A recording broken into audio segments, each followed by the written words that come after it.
is on CECAN. For those of you who aren't aware, although hopefully you are aware because you are here today, but we run these seminars every month. If you go to our website, you can sign up for the mailing list and see what other things we have on offer. Housekeeping, there are no fire alarms planned today, so follow the fire exit signs if an alarm does go off. The toilets are nicely concealed behind this door. Or if you prefer not to come up in the middle of the lecture, you're also welcome to go upstairs to the cafe upstairs. There's toilets as well. And just to let you know that we are recording audio today, audio only. So in the questions at the end, please do make your voices nice and loud. Unfortunately, we don't have a microphone. I'll give you a reminder at the end. And if you would prefer not to be recorded, just come and see me at the end and we'll do some magic to edit you out. So thank you very much. I'm very pleased today to introduce Richard Allen and Kirsten Jung from the Tavistock Institute of Human Resources. I've been working with Kirsten and Richard on one of our CECAN case studies, and they're going to talk about theory of change. Thanks, Martha. Thanks, everybody. Thank you for coming, joining us for this talk. We will spend the next 45 minutes or so talking about introducing you to theory of change and how to design one, and in particular in the space of complexity. So the questions that we're looking to answer are, so what is the theory of change and why are we asking the question in particular when we think about complexity? So is it any different constructing a theory of change for stopping constructing one in the space of complexity? And share with you some learning and reflection from practice of applying the approach in one or two evaluations that we've been working on. We have got a bit of a game of two halves. So Richard will take over from me now and talk a little bit about the conceptual underpinnings of theory of change and complexity. And I will then take over and share some experience, lessons, practices of applying theory of change in one or two evaluations that I've been leading. And then hopefully we'll have 15 minutes or so for questions and a discussion. So, over to Richard. Hello everyone. We're going to be talking about two things that don't necessarily appear at the outset to fit together that well, which is theory of change and complexity. And what I'm going to attempt to explain and describe is how you get from complexity to theory of change and how the two work together. I won't be spending an awful lot of time actually explaining theory of change, but we can come back to that in the questions if there's more that you'd like to pick up on that. So we begin with situating what we're talking about in complexity, and I'm sure you're fairly familiar with what we mean by a complex space made up of a whole range of diverse components which acting together form a kind of whole, but within it endless repeated patterns, relationships and so on. And the relationships are something that we're going to be particularly interested in. And this comes from a position, I guess, as we all are, of being somewhat immersed in complexity. We don't really know necessarily about complexity, but we know about working in complexity, and that's what we're looking to describe. So, in some respects, this, I don't know what my colleagues would say, but it might reflect something of what it's like to work in the Tavistock when you're dealing with a complex problem. And you can see some bits of it some of the time. It's quite hard to see the whole. And there's all sorts of people who are interested in the emergent. Some of them might be friendly, some of them less so, but that's to some extent what it's like. But for fish, it may be complex. For humans, even more so, because obviously we have to deal with complexity in a cognitive way, and it's pretty difficult for us to absorb all of that. So theory of change, as I see it, is a way of breaking it down into manageable lumps. So, what do we mean when we're talking about a theory of change? The important word there is explanation, your own explanation, how you make sense of what the change is about, how you're going to achieve and how what we're planning to do will contribute to the results that will achieve the change. And I think that definition holds for any approach, whether you're thinking of a simple program, a complicated one, or a complex one. You still have to go through that same process of developing theory. And within all of this, there's a key question, which is, how on earth can you use something linear, like in the way that people would think of a theory of change, within a complex setting? And I guess my simple answer to that, or maybe my only answer to that, is that it's actually about theory. And it's using the theory to be able to loop around the complexity that you're working with. It's also about having, or developing a particular mindset, which I guess one would think of as complexity sensitivity, in as much as you can dip into the complexity, develop the theory of change, produce the logic model, and then maybe sort of forget about the complexity and come back to it once you're at the end of the program. What I'm endeavouring to talk about here is how you dip in and out of that and use theory of change as a rational platform from which to survey the complexity, work with it, step in, get stuff out, work with it, re-immerse yourself in it, knowing, of course, that what you're working with will have changed and shifted while all that's going on. And my focus here is thinking about theory of change at the outset of a program, for planning or maybe for formative or developmental evaluation, but from the outset. So it's how it accompanies the program from the outset. And the reason for that was that I spent a little bit of time researching theory of change from the aspect of starting a program. And I've been doing that because it's where it's a developing issue in international development. It's actually a real, I don't know if anyone is here from international development, but theory of change is seen by a number of people working in that field as a way of addressing planning and complexity. And I wanted to be able to understand that, and I have come to an understanding of it. I don't know whether it's right or not, but give it a go. So we're going to talk about that, how that works. Talk about a live example. And I'm going to talk about dealing with the missing middle, which is the space between the start of the project, developing the theory of change, getting the logic map in place, and then this bit in the middle. And then you have the outcomes. And it's quite hard to understand how the theory of change traverses and adjusts through the program to reach the outcomes. So obviously you can't necessarily think of complexity in a linear way, but coming back to the notion of what actually a theory of change is, I would argue it consists of two things, quite simply. One is a program theory. How is this going to work? Why are we doing it? How do we expect it to work? What will the results be? And then an implementation theory, which is the logic model describing the steps going from activities, inputs, outputs, outcomes, impact, that will give you the guiding path, a map, to enable you to find your way through it. And you'll see the two quotes from there, particularly the one from Carol Weiss, which comes from way back when there was the developing period of theory-based evaluation, when there was a strong debate between those who would, take a black box experimental approach to say, well, we've set the experiment up to see what the results are. We don't necessarily know how it will work, but our interest is in the results and being able to verify them. Because on the evaluation side, there's no point looking at the results unless you can understand the mechanisms that resulted in that transformation, and to have a theory about how and why it should work. Taking that theory of change and putting it at the front of the program to understand how and why it could work. So, the basic point I want to be able to make here is that theory of change in working in complexity is dealing with phenomena that one would think of as system emergent. So just to give this example, and this is an example from Gillian Westall, who's done a lot of work on evaluation and complexity.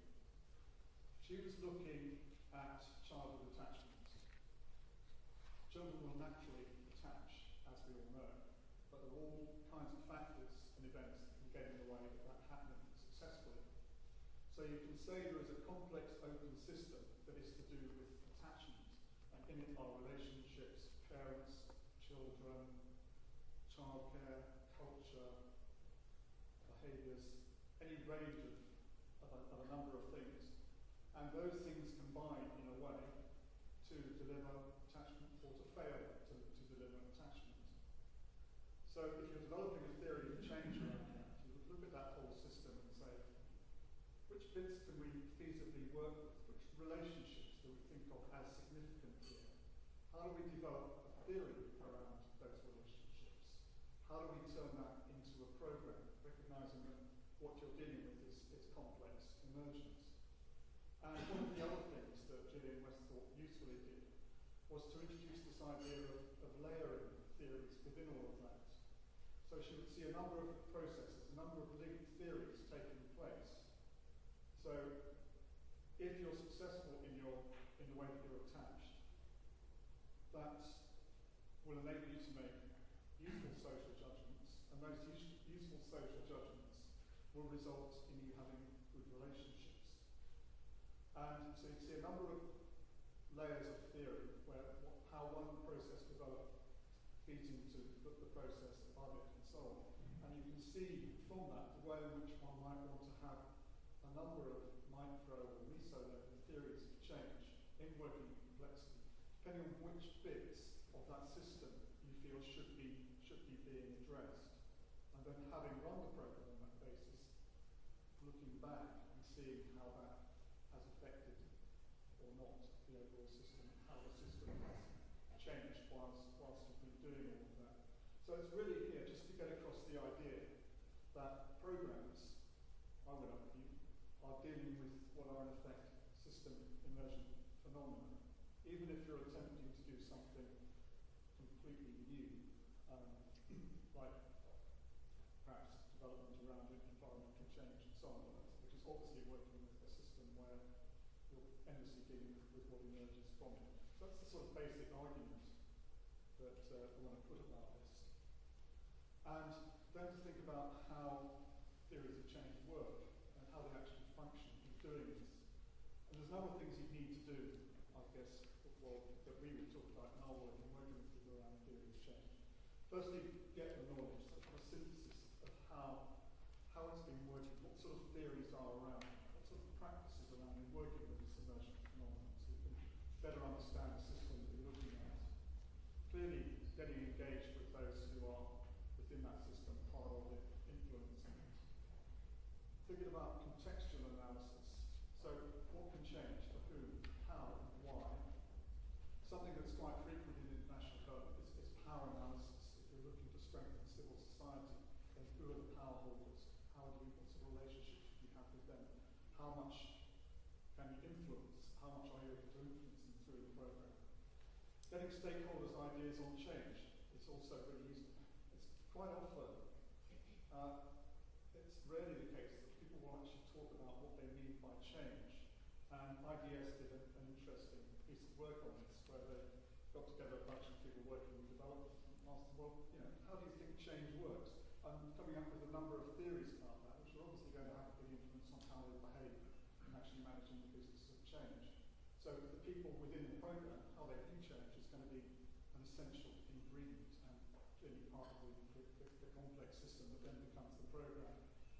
And then to think of the theory of change itself as a rationality carrier, a way of embodying the practice of getting things done as you're working through the program. So it's about being able to get to an understanding of what can be plausibly and feasibly addressed, making it a testable theory, an embedded approach, and incorporating ideas on change. And I just want to talk about an example with Money Advice Service. We've been working with the Money Advice Service for a few months now, and as you can see from that slide what it is that they're actually doing, they're involved in implementing a financial capability strategy, which is aimed at improving population level behaviour around spending, saving, financial capability. So any program that's looking to address behaviour in very complex settings is going to going to have a hard time. It's not going to be an easy program. And we were working with them to develop theories of change around all of this. And you can't read any of those, sorry. But if you can read the one in the middle, which I think you probably can, what this does, this is essentially a map of looking at the system emergent phenomena around indebtedness and young adults' financial behaviour. So it addresses a number of things in the system, which is the left-hand side of it, and in the individuals, which is the right-hand side of it.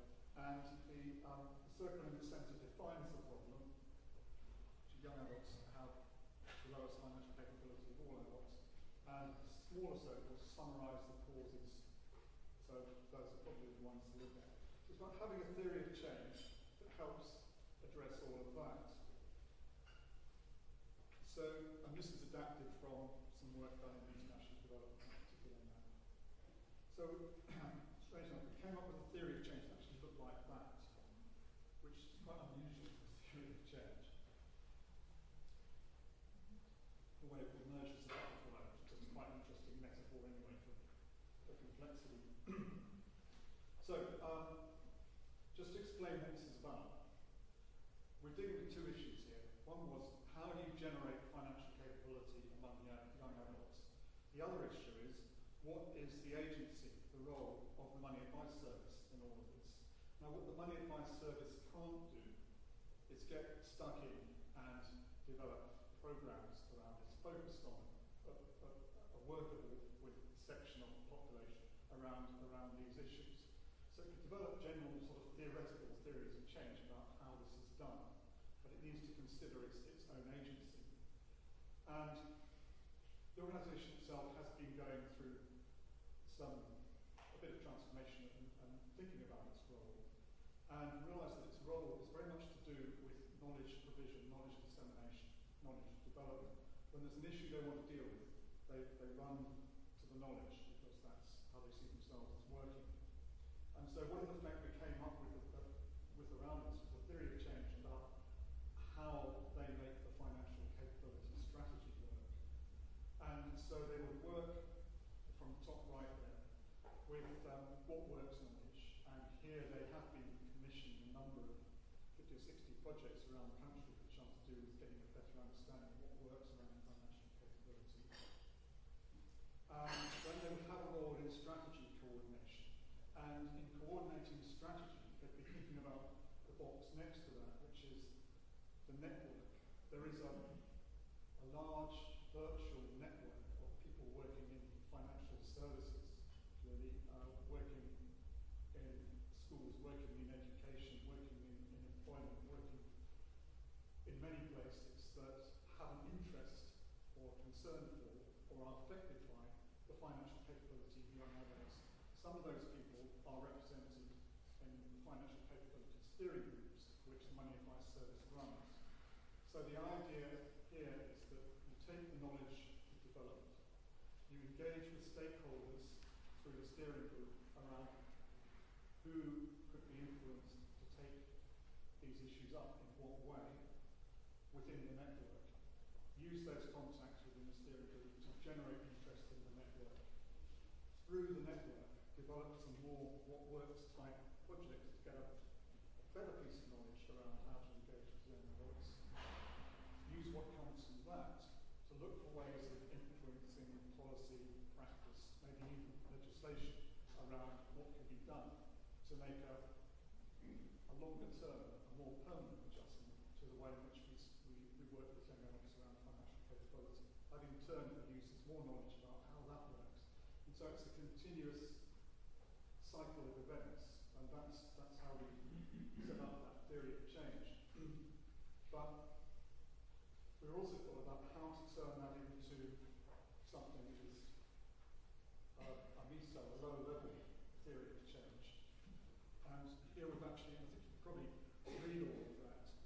This is the theory of change there is saying, well, if we have effective support for adults at points of transition more importantly around starting work, and we intervene with learning opportunities, then we would expect to be able to enable young adults, starting young adults, to strengthen their financial capability from that process. So what this describes is what then comes, so you're talking about the specific point, young adults starting work, developing specific interventions around that, looking to influence the network to take this up, perhaps making the case that young adults who are preoccupied with dealing with debt, student loan, money pressures, are less able to commit to work. There might be issues there around their ability to engage with work. There might be issues around retention, any number of things.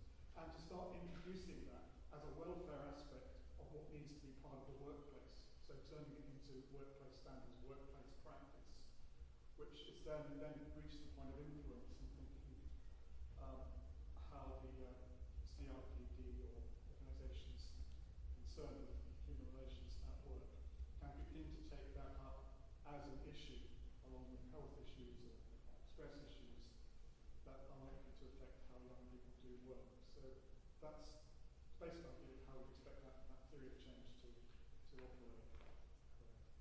And then from that, because this is an essential part of it, you will always get to a logic model. You can't really get by without having something that looks like this, but it's recognizing, and it comes back to the mindset that this is not the end in itself, it actually sits within that immersed complexity. And so you will always have regard to that complexity whilst you're thinking about this and thinking about the impact of what you're trying to achieve. So that's what I've been describing, simply converted to a form of logic model. And you will always need that simply to be able to get things done. Otherwise, it's just not possible to work within that whole school of fish in any kind of sensible way. So you have to find ways of stepping up it. Hence the idea of the theory of change is about bounding and achieving a rational platform. Okay, there's just one other thing that I want to talk about, which is to do with working with theory of change in a beginning, in an ex-ante kind of way. And there's a problem called the missing middle. This describes it.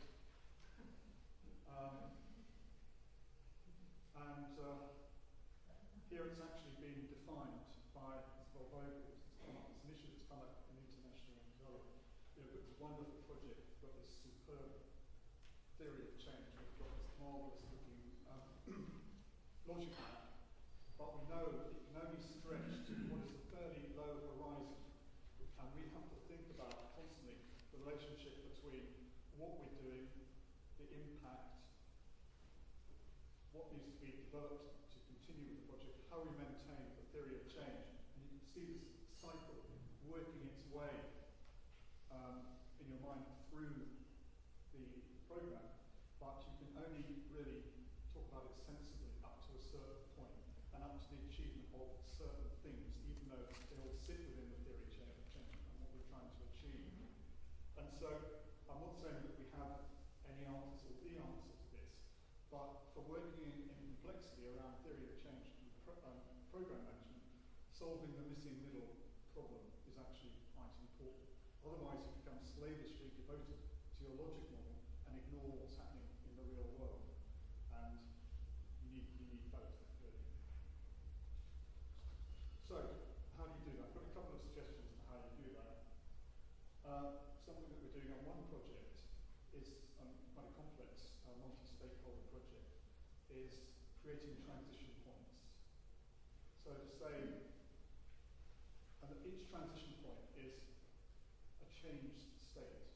What do you think of? What do we expect to be changing as an intermediate outcome?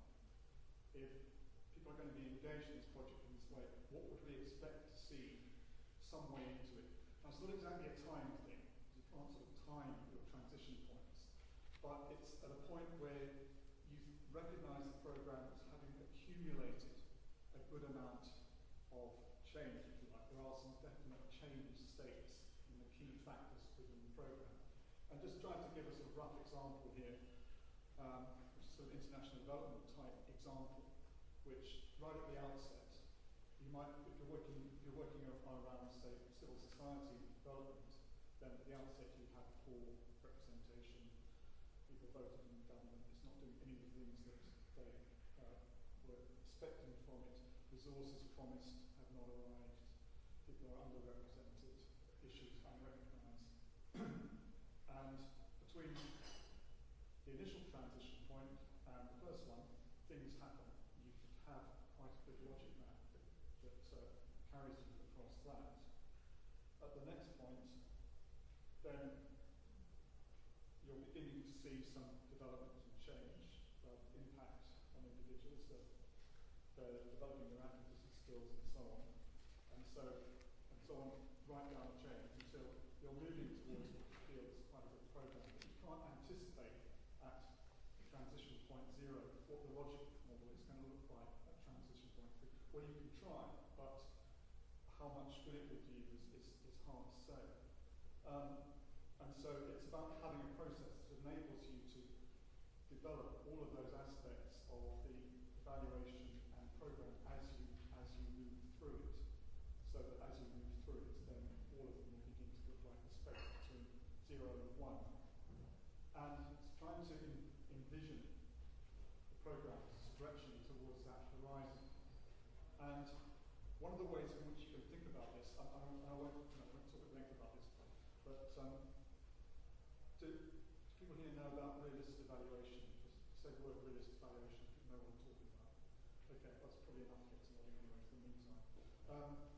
Okay, so realist evaluation, you work with these things called context, mechanism, outcome, configurations.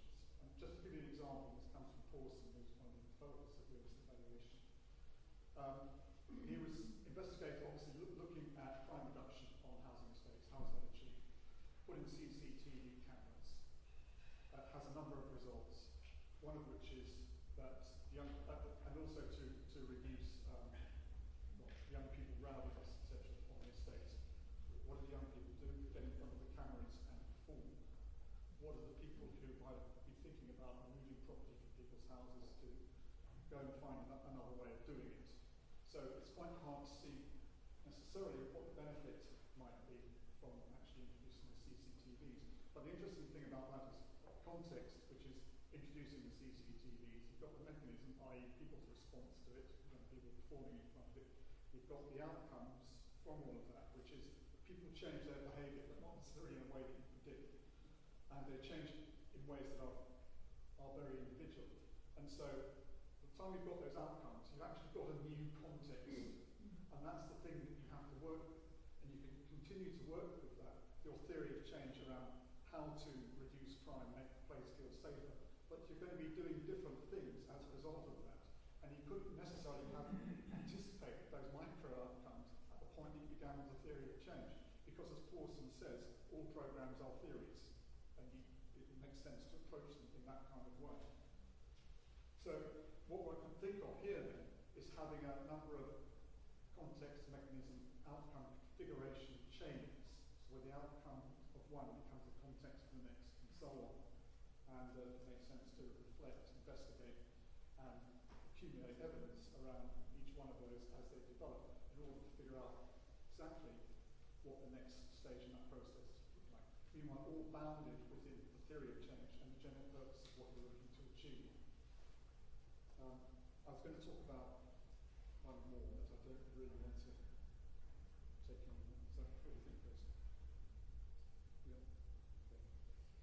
This is one that we used on another program we were working with, which was an international development program. And it's exactly that same issue of how to address the missing middle. So the program was training people whose job it was then to go out and work with others and engage them in the area for which they'd actually been trained. And you'd call these people who were training boundary partners. This comes from outcome mapping, so you might be familiar with this in some ways. Boundary partners themselves have been the subject of the intervention. And so you want to know what happens to them as they move out. There is no way that you could do anything like an RCT because it wouldn't make any sense. And you haven't really got the means for doing a massive exploration of what's happening to these people as they resolve, as they evolve and take up their function. boundary. And yet at the same time, you want to be able to understand how the program itself is moving from its core to the boundary in achieving impact by working through these boundary partners. And so there are some ways of actually thinking about how to do this. To put in some progress markers at various points about what we would expect to see, love to see, and so on, maybe fear to see, which is another one you could think about. You could think about putting most traces in the boundary partners so that you're getting information back from them about what they're doing, how they're doing it, and what's changed for them, because they would be the individuals who are responding to the mechanisms of the program. You can even think about people who might be suitable stakeholders who would also be affected by the work of the boundary partners, and think of a way of getting some form of triangulation from those stakeholders' experience of what the boundary partners are achieving. Not pretending any of this is simple or easy, but it is a real struggle and challenge to us to think about how we can stretch across that missing middle, because that is how we get to understand impact from theory of change. So it all looks quite marvellous at the outset, but it gets a bit tricky when you're trying to stretch across that missing middle. So that's the bulk of what I wanted to talk about. What I've been doing is talking about theory of change as working with phenomena that emerge from open, complex systems, using theory of change to bound that and to create a rational platform from which will emerge a logic model that is used for working your way through. At the same time, I've been talking about the tricky problem of the missing middle and how to stretch across that. So I hope that's been useful.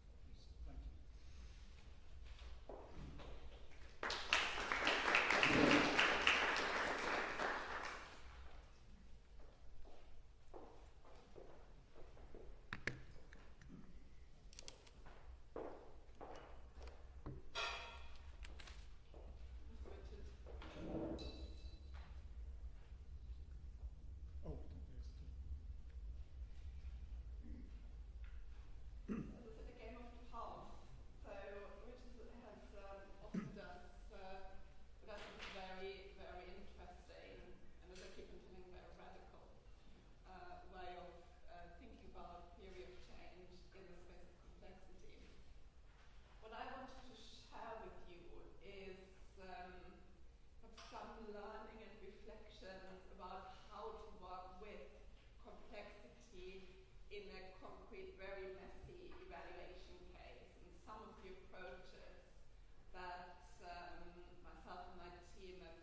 programs from a perspective of complexity, really the key thing is to track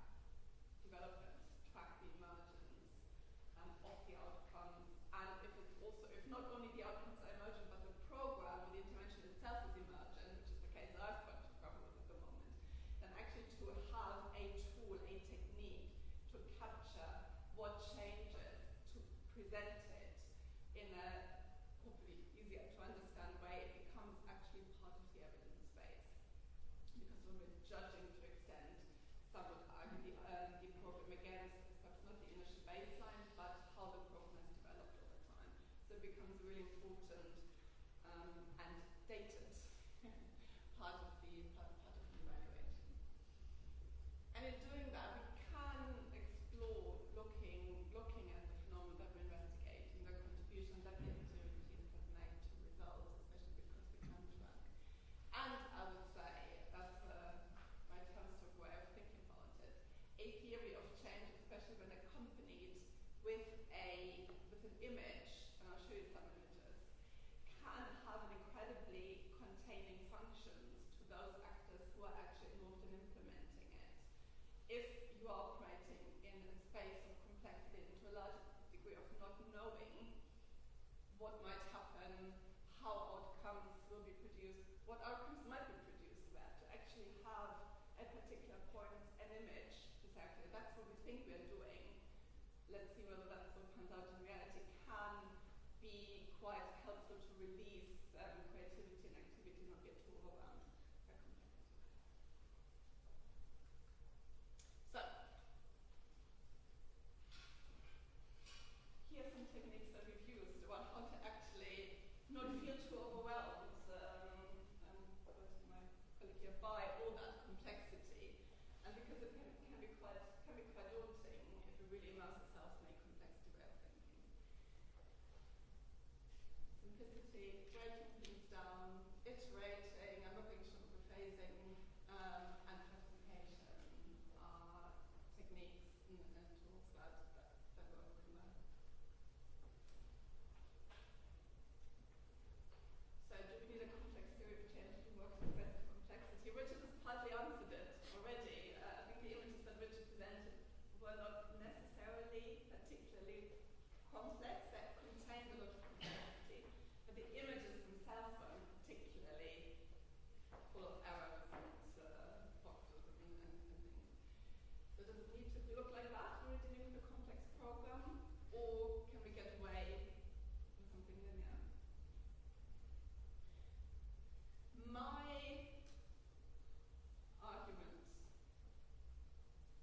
would be that it's all about the timing and the purpose of the different images. So, and in particular that simplicity, even if it's linearity, has got an incredible value in evaluating the space of complexity. Because actually, in order to produce something quite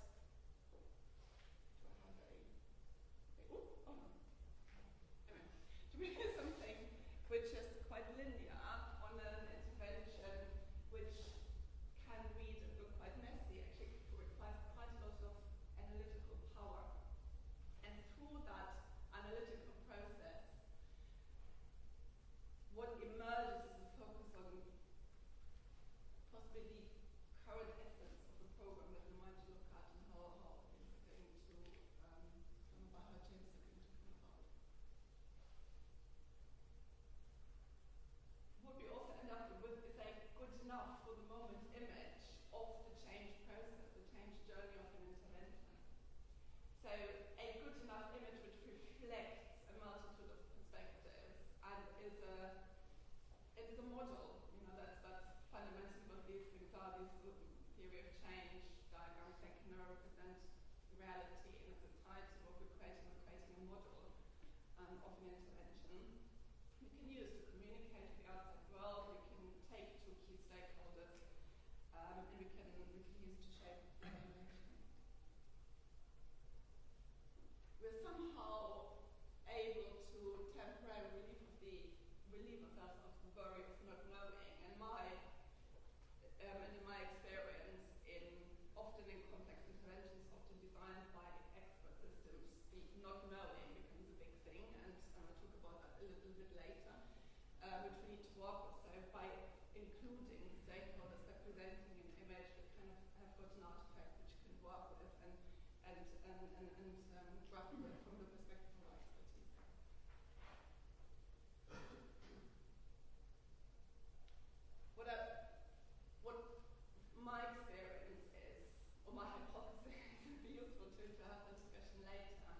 is that different models and different images of theories of change are possible and useful at different stages of intervention, of the different maturity, like of the intervention. So at a very early design phase, to do a linear logic model in a space of complexity might be near on impossible, and what might be to do is to do something much more conceptual, which would be much more valuable to understand what we want to achieve and what the interactive parts are. Once we're sort of closer to implementation, actually doing things, a intervention logic time theory of change becomes possible and has value for all the reasons that I articulated.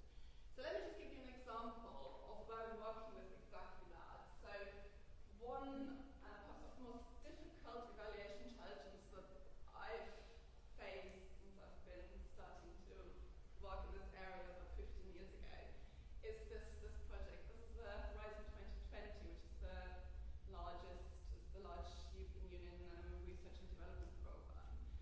Funded, it's not really a research project, but it's really it's a research-based intervention into the European textiles sector with the aim to transform it into one that is much more sustainable, both ecologically and socially, and to bring back, increase production capacity by 5% in 2025 and reduce the ecological footprint of the textile sector, which is much bigger than I thought before I started to work on it, by about 20%.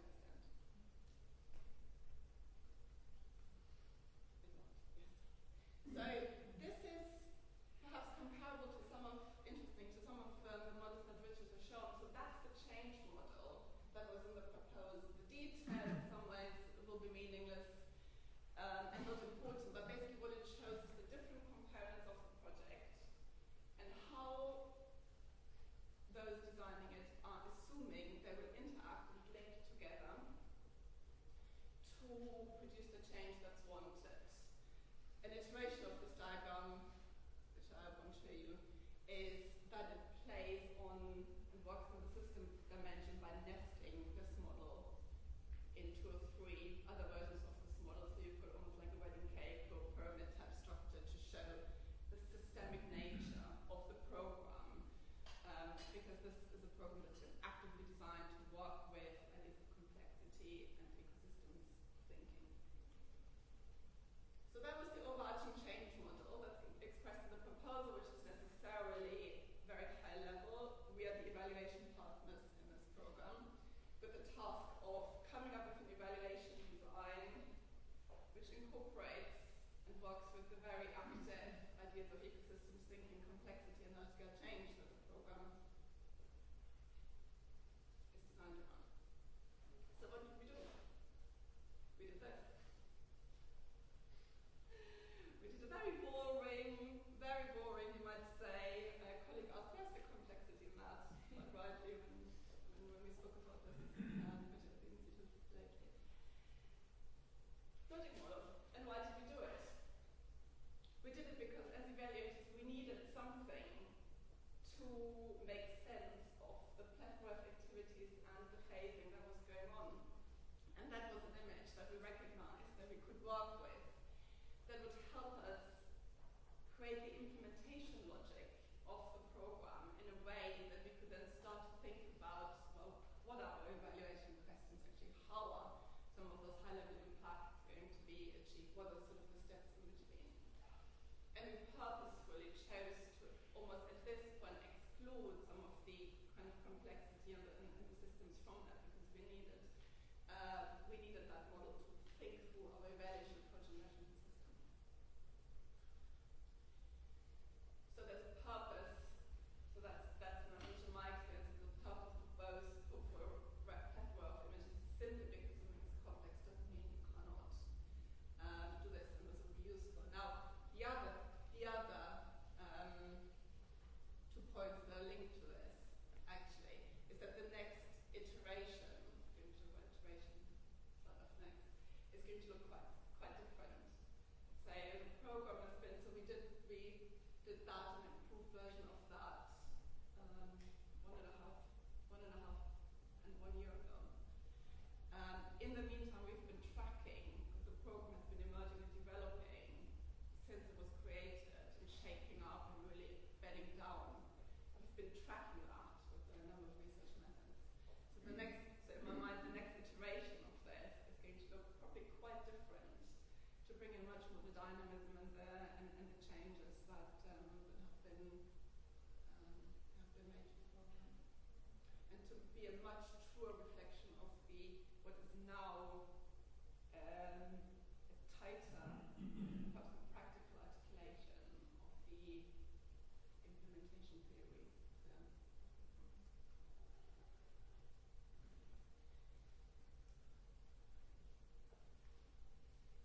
The other thing is the idea of sub-theories of change, because one way in which we can incorporate the complexity is to look at systems, the subsystem level. In this program I've been talking about, what we're in the process of doing now is developing quite detailed theories of change for a case study level. So the case studies are textile production systems, cross-national,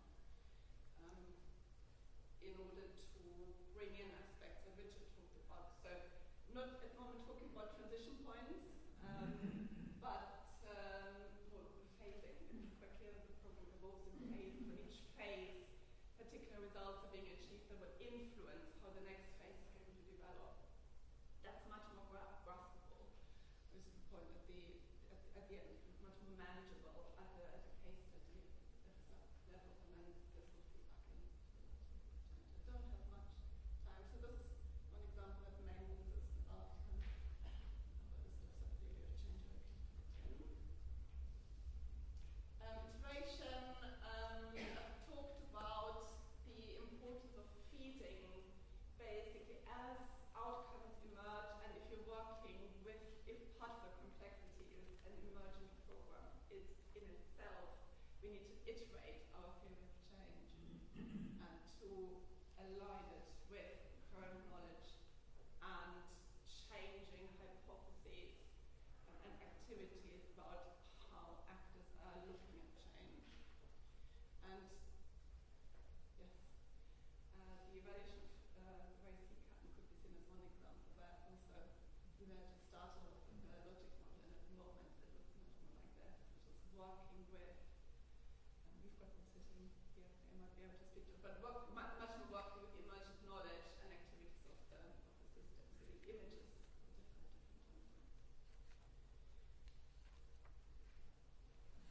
Participation, in my experience, really valuable and really important part of designing and working with theory of change in complex interventions.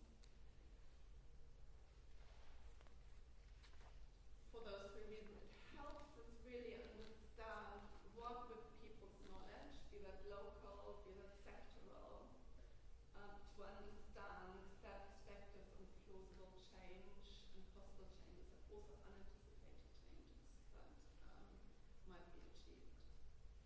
The idea of multiple perspectives, if we're thinking of emergence and agents interacting in the space of complexity, and results being achieved through that interaction, actually where individuals are sitting in the system as a whole or in subsystems, means their perspectives on the change process and the outcomes are likely to be different.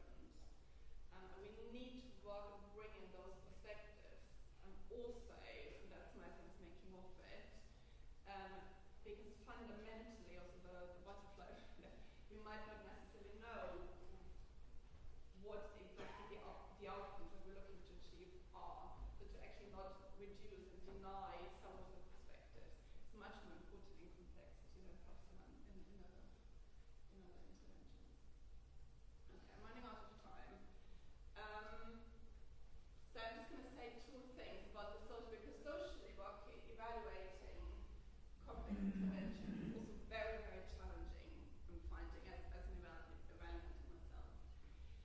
And I just wanted to kind of pick up on two of those points.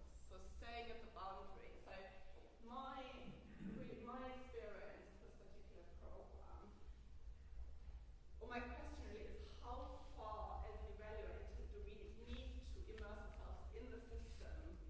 order to possibly be able to understand of the many, many activities that are happening, what is going on and what matters, what doesn't matter. And so we can come to some reasoned assessment and have enough information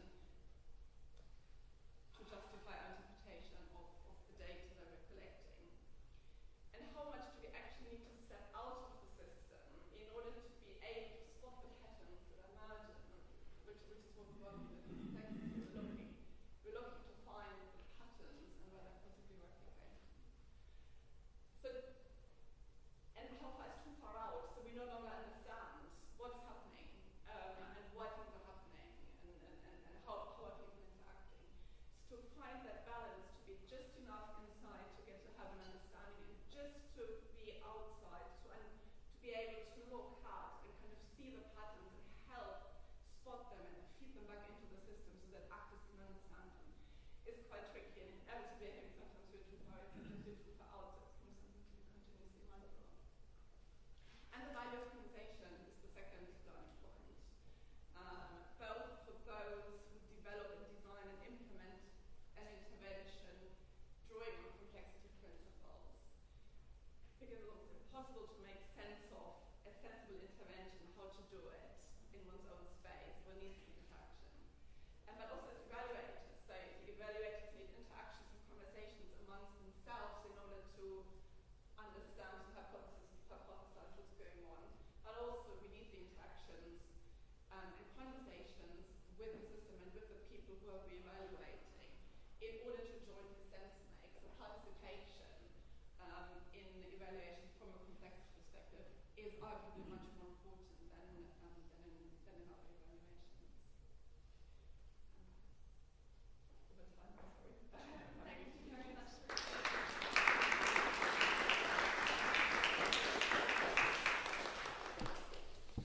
All right, we've got some time for questions. Is there any particular in groups?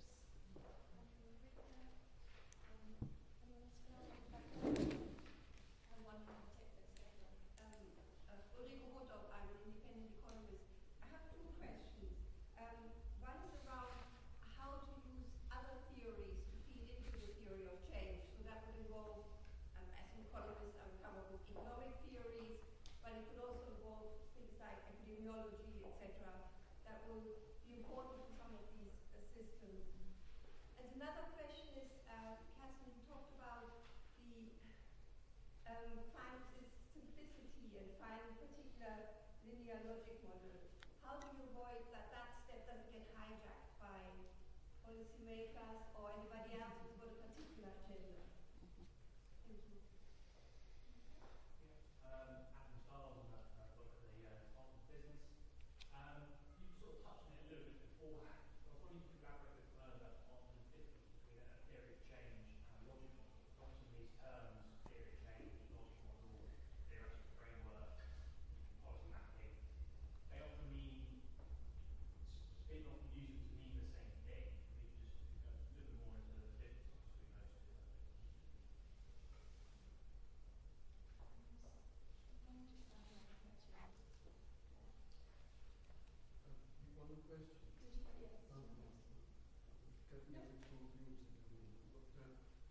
One question. My question is that I've been interested in this change business for some time, and I'd like to offer some comments on the presentation. And I don't know if you want these comments now or privately, or whichever way. I'm quite willing to offer my services if you are very, very sad. Thank you. Let's take that up afterwards. We'll catch questions for now. So would you be willing to go with those first three that we had? Yeah, I'll take that one. Okay. Using other theories of change, yes. Using other theories, developing the theory of change. Absolutely critical. Not necessarily done to the extent that it could be. One of the projects that we're working on at the moment, we have somebody who's been specifically tasked to take on the production of a synthesis of current theories of the area that we're working on, because given that you are theory building yourself, then it makes sense to build it on theories that have already been developed in the area that you're working with. Every time I look at a project, it's absolutely essential to be able to understand the theory that sits inside it. And the way we do that is by basically going back to the literature and trying to understand how to place it where it comes from. So it's fairly almost like a sort of standard academic pursuit. Where does this fit theoretically, so that we can understand how it should work and what kind of impact is being looked for. So it's a critical part of it. So I would say that it needs to be sort of wired into theory of change developing. The other one on the difference between a theory of change and a logic model, I essentially see them as two parts of the same thing, in as much as the program theory itself sets out why we expect it to happen. Often you would present this in an if-then type proposition. If we support young adults in their first job around financial capability, then their financial well-being should be developed and improved. And that's a theory because it's based on lots of ideas around behaviour in relation to saving. It's based on ideas and theory around what it is possible to do in the workplace. And it articulates what you're endeavouring to achieve through the programme. So it becomes the kind of chronicle, kind of narrative, forward-looking narrative of what you expect the programme to be like. Theory of change, often referred to, the logic model, often referred to as a theory of implementation, is the necessary accompaniment, which is how we're going to do it. So what do we expect the steps to look like in order to make that theory to come to life? I think it's quite often the case that people see logic maps, and these are described very often as theories of change, and I suppose I would argue that they are an essential component of theory of change, but they don't necessarily, they represent the enactment of the program theory, but they don't necessarily describe the theory themselves. The other thing that you would expect to see in there also is a set of assumptions underpinning the theory that explain why it is that people arrive, what assumptions are these based on. To go back to the young adults example, we have the assumption that workplaces would be willing to take this up, that they would see some commercial value in doing that. It's a pretty important assumption. So you need to know how robust that assumption is. So you're going to do the... Can I just respond to your two questions, actually? I think they're really interesting. So how do you weave in other theories into the theory of change? I can share what we've done in this particular example, whether it's how you do it. We can debate.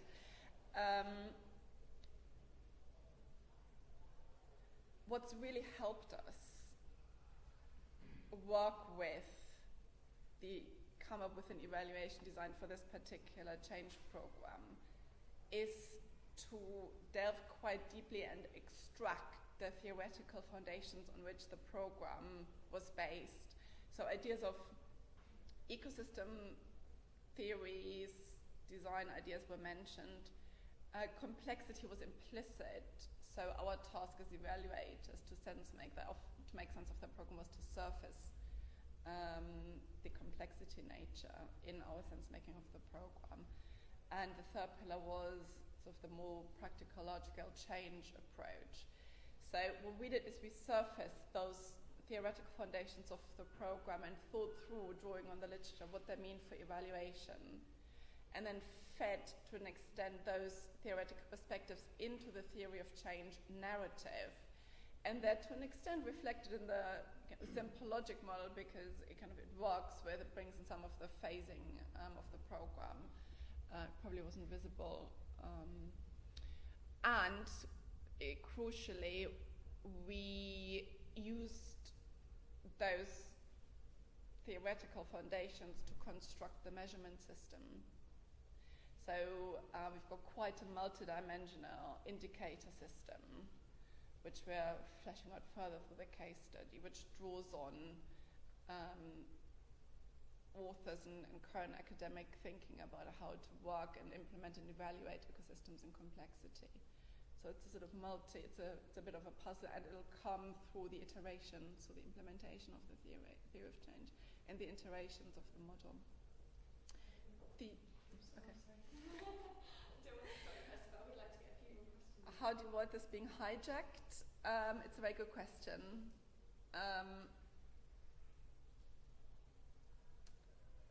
I'm not. The only way, so that kind of there are two sort of scenarios. So either the system itself is complexity open, and then the way of working align between those interested in evaluation and those evaluators, and there's an understanding. Or there's a much more instrumental use of the technology of the method. In which case, possibly the avoidance of hijacking can happen. One way in which it can happen is through the iterations of the theory of change itself. So if you present the evidence, iterate, depict and show the nonlinearity, the feedback loops, the systems, then possibly there's a source of dialogue for understanding that actually things are a little bit more difficult. But other people might have a different and perhaps better answer. It's a difficult thing, I think. We've got 3 questions. We've got 1, 2, and 3.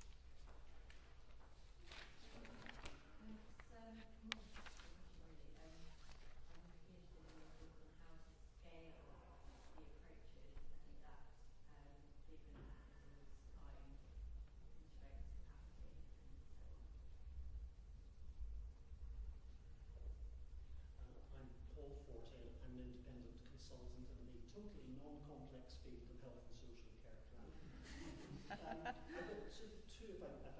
One is my discipline background is in operational research, and I want to, what are the parallels? It seems extremely similar in terms of operational research approaches and discipline.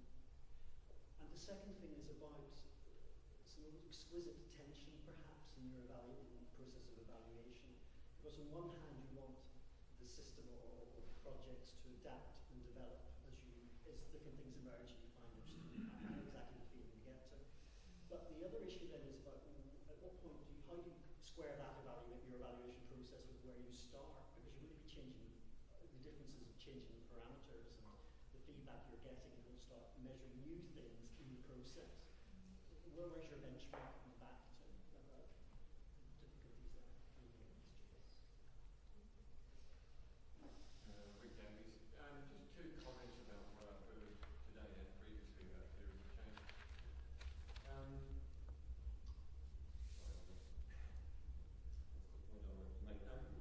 I think one, there's a key tension between the communicability of a theory of change, which relies on simplicity, and the availability of a theory of change, which requires detail. Those 2 things are in tension, I think.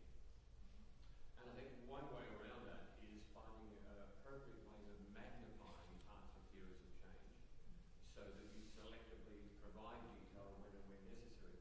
When you're doing that on paper in printed medium, that's very difficult. But I think on the internet, on webs, on interactive websites, you can provide opportunities for interactive magnifications of theories of change. The second point I want to make is that I think when I look at most theories of change, particularly the graphic representations of them, I think it's clear that most people are still struggling with dealing with complicated things as distinct from complex, because most theories of change have very few feedback loops in them. They're usually one-directional networks. And when you look at examples, what is typically missing, while you have all the events in the theory of change fairly adequately documented, the links typically have no labels, so we don't know whether each link is necessary or whether they're all, whether any one of them is sufficient for the change, whether they're additive, or whether there's some minimum threshold. There's minimal information provided about the linkages between events in most theories of change. And so if we could just improve on that, we'd be generating some better complicated theories of change, and then maybe later we can talk about complex.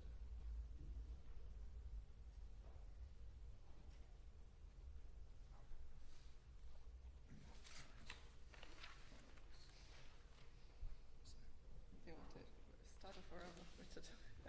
Sorry. Yes. The question there was about how to scale approaches. Right. So, sorry, could you say a little bit more about what you mean by that? So if we're I think it's kind of practically, if you're wanting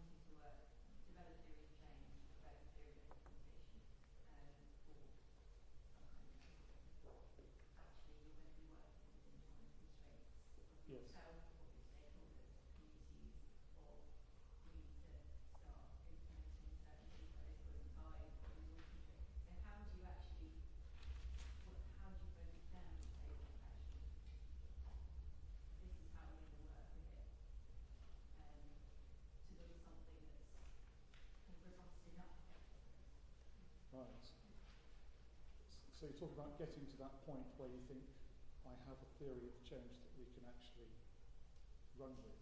Is that it? So taking it from there. It's an interesting question because it can range. I'm interested in others' views on that, but in my mind, it can range from anything from your confidence in your own knowledge through to stakeholders' acceptance and agreement of what it is you're doing, and the strength of theory and the strength of knowledge you have about how it will work. But at the end of the day, it is a theory, and it is about seeing if that theory works and learning from the implementation of the theory. So you're never going to be able to get the theory of change good enough, because it's going to be imperfect, because it's untested, and as soon as it enters the world, it changes and it has an impact. And picking up on that in order to develop it. There are also issues around generalizability, so how you generalize from working in this kind of way. And that's quite a difficult question to answer as well. And some of the answers to that can lie in risk evaluation type approaches, where you look to accumulate bigger theory from the data that you're getting. But it's not an easy one. It's health and social care.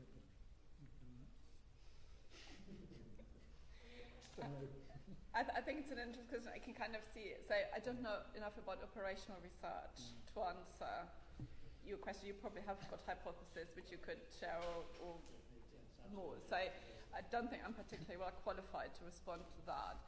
Your other question, kind of the association I'm having a little bit with kind of so almost like experimental research and sort of baselining, what do you judge progress and results against?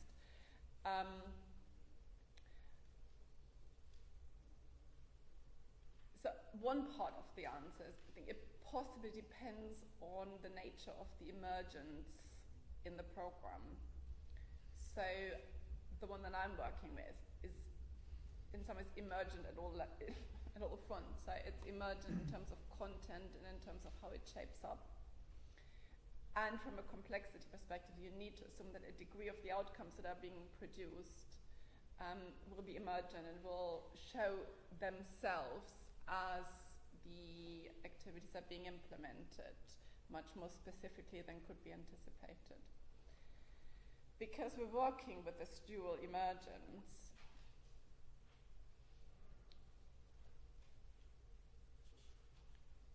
the idea of not judging the success of the program against the initial theory of change, I think, is really appropriate. Because rather than doing that, you need to judge it against the directions it's been taking and how it's been evolving itself. And one of the techniques we're using to do that is a critical incident analysis. So what we're doing as a team in conjunction with the partners who are involved in implementing is capturing key moments in the program and twists and turns and developments and deepening of understanding and practice. So that's going to be one of the constant narratives and constant kind of data sources across the program delivery. And then we can judge results, achievements that we've chosen to measure against those key moments, rather than against a sort of static baseline, which, because of the scale, is as well as the emojis, is quite difficult. So that makes sense. To have a final short response, perhaps, to the idea of embedding complexity and having more dynamic logic maps. I don't know how people draw it in place. It's going to be very impressive. Yes. I mean, that's a welcome suggestion, Rick, to think about. I mean, it's I guess what you're talking about, or part of what you're describing there, is understanding the mechanism that fits between the boxes. And you're right. I mean, that's rarely described. Yet in a way, it's the space between notes and music is almost more important than the notes themselves. So understanding what that transition actually is, I think, is.